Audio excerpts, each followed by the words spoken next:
Hello students, welcome back our subject Hindi व्याकरण।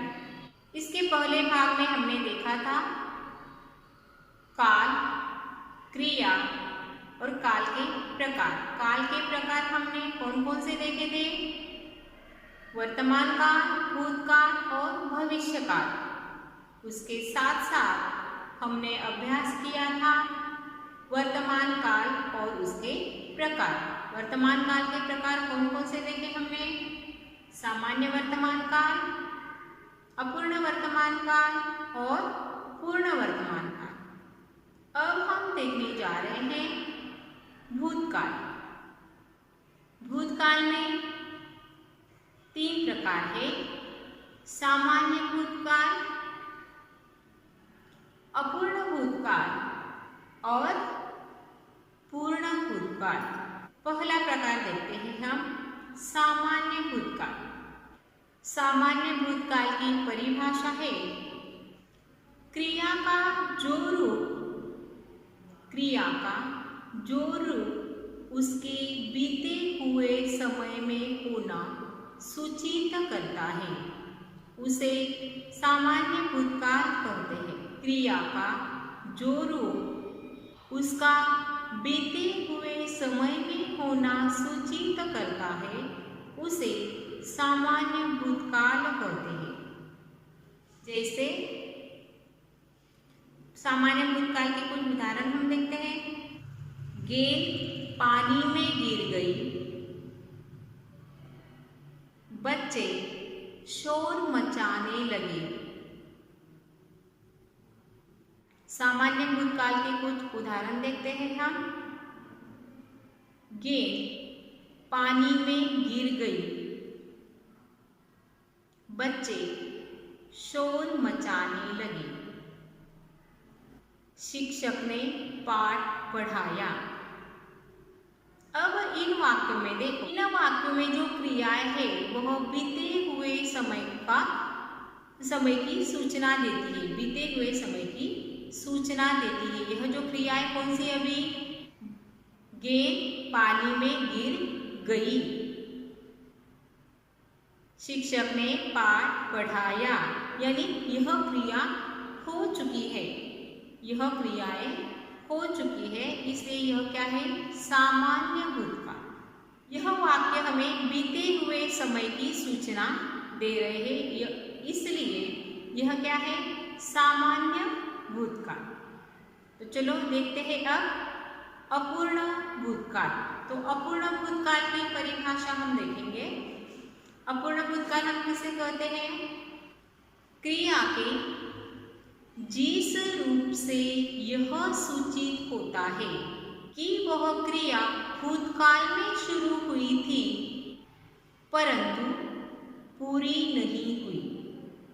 क्रिया के जिस रूप से यह सूचित होता है कि क्रिया भूतकाल में शुरू हुई थी लेकिन पूर्ण नहीं हुई थी, इसलिए उसे अपूर्ण भूतकाल कहते हैं। जो क्रिया भूतकाल में शुरू हुई थी लेकिन भूतकाल में वह पूरी नहीं हुई, इसलिए उसे क्या कहा जाता है? अपूर्ण भूतकाल। क्रिया कैसी है? अपूर्ण है। इसके कुछ उदाहरण हम देखते हैं। मैं सो रहा था, मैं सो रहा था।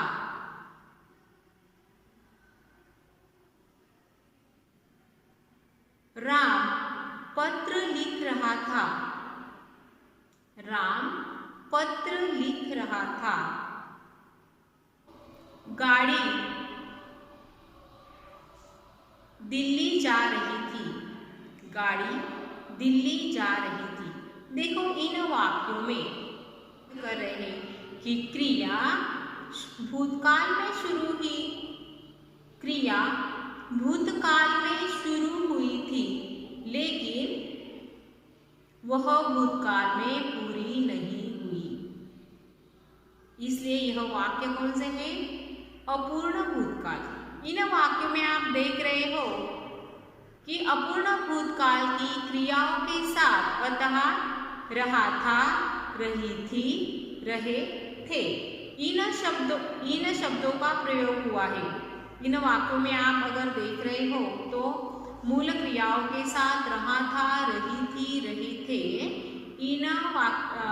इन शब्दों का प्रयोग हुआ है। यह शब्द हमें सूचित करते हैं कि क्रिया भूतकाल में शुरू हुई थी, लेकिन वह भूतकाल में पूर्ण नहीं हुई है, इसलिए यह वाक्य है वह अपूर्ण भूतकाल की।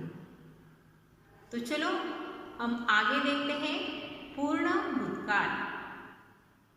क्रिया के जिस रूप से हमें यह सूचित होता है कि क्रिया बहुत पहले समाप्त हो चुकी है, उसे पूर्ण भूतकाल कहते हैं।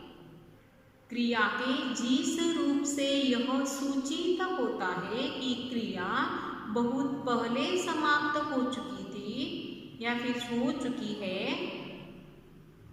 क्रिया बहुत पहले समाप्त हो चुकी है, उसे हम पूर्ण भूतकाल कहते हैं। उसे हम पूर्ण भूतकाल कहते हैं। तो चलो देखते हैं पूर्ण भूतकाल के कुछ उदाहरण। मैंने पढ़ाई की थी। कई सैनिक घायल हो चुके थे। यह कहानी मैंने पढ़ी थी। चिड़िया दाना चुग गई थी। देखो, इन वाक्यों से हमें यह सूचित होता है कि क्रिया भूतकाल में शुरू हुई थी और भूतकाल में ही वह समाप्त हो चुकी है और समाप्त हुए बहुत समय बीत चुका है। यह हमें इन वाक्यों से सूचित होता है, इसलिए यह है पूर्ण भूतकाल। देखो यहाँ पर अंत में, क्रिया के अंत में था, थी, थे, यह शब्द जुड़े हुए हैं। यह हमें यह सूचित करते हैं कि क्रिया समाप्त हुए बहुत समय बीत चुका है, इसलिए यह क्या है, पूर्ण भूतकाल। तो चलो देखते हैं भविष्यकाल की परिभाषा।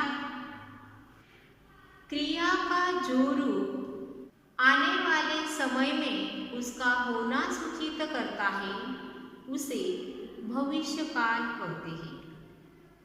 क्रिया का जो रूप आने वाले समय में उसका होना सूचित करता है, उसे भविष्यकाल कहते हैं। तो चलो देखते हैं भविष्यकाल के कुछ उदाहरण। मैं दिल्ली जाऊंगा। मैं दिल्ली जाऊंगा। क्रिया अभी तक शुरू नहीं हुई है, क्रिया होने वाली है।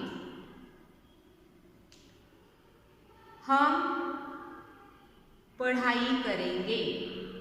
हम पढ़ाई करेंगे। इसमें पढ़ाई को शुरुआत की है क्या? नहीं, पढ़ाई होने वाली है, पढ़ाई की जाने वाली है। हम पढ़ाई करेंगे। करेंगे यह शब्द क्या सूचित करता है कि क्रिया आगे जाकर होने वाली है। हम उन्हें सबक सिखाएंगे। हम उन्हें सबक सिखाएंगे। हम सैर करने जाएंगे।